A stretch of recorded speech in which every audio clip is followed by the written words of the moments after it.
normalement, il y a 200-250 Russes qui habitent toujours à Maurice.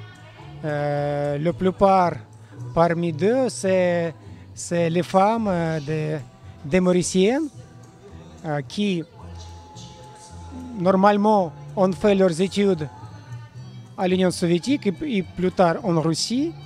Et maintenant, ils habitent ici et ils contribuent dans le développement de la société mauricienne.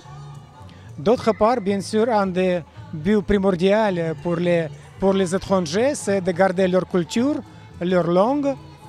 Pour ce but, les femmes russes, qui d'ailleurs travaillent dans des secteurs différents, en Maurice, au tourisme, comme des professeurs, etc., ils ont décidé un jour de créer une petite école, parce qu'il n'y a pas l'école pour les Russes auprès de l'ambassade, parce que l'ambassade n'est pas tellement grande. Donc, ils ont créé une école, je sais pas, une société, et chaque samedi, ils se rencontrent pour faire quelques leçons de russe, de la littérature, de l'histoire. Je suis Olga Jean-Pierre et je suis professeure à la fois au lycée La Bourdonnais, professeure de russe. Et puis aussi, j'ai une petite école de week-end pour les enfants qui veulent apprendre le russe et la culture russe. Donc aujourd'hui, c'était une journée quand on a célébré le Nouvel An. Nouvel An, pourquoi? Parce qu'en Russie, en fait, on donne les cadeaux aux petits, pas pour Noël, mais pour le Nouvel An. Donc notre Père Noël, que vous avez vu à la fête, donc qui était habillé en bleu, donc il porte les cadeaux le 31. Donc d'où vient en fait la fête le 29 et pas avant Noël. Notre Père Noël, il est accompagné par sa petite fille que vous avez vue en blanc, habillée en blanc. C'est sa petite fille qui habite dans la forêt, donc c'est la fille de neige. Nos fêtes elles sont toujours très animées. On fait toujours plein de danses, plein de jeux autour du sapin d'abord. Et puis nous, on a voulu présenter un spectacle. Un spectacle qui s'appelle La Maisonnette.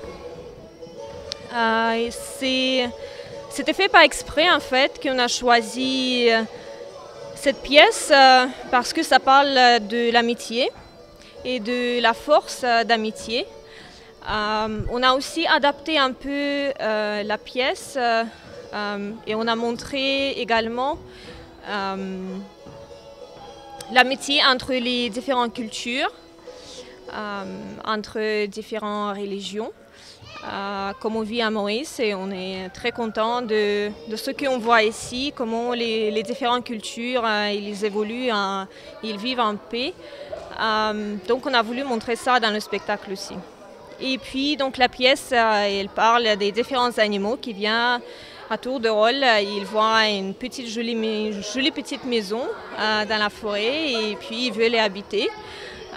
Jusqu'à ce qu'il y a les méchants animaux qui viennent et ils sont refusés d'entrer.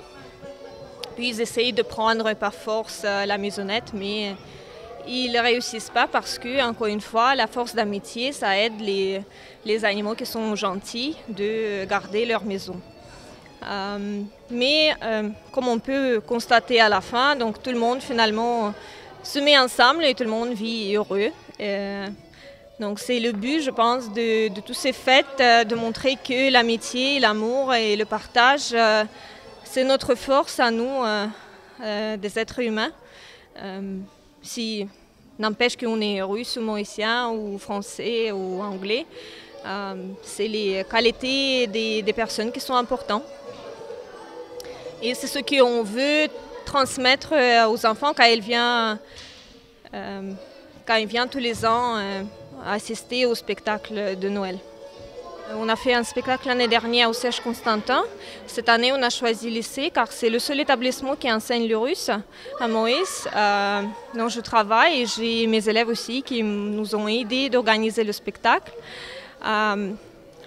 Donc ça fait au moins 9 ans que moi-même j'organise.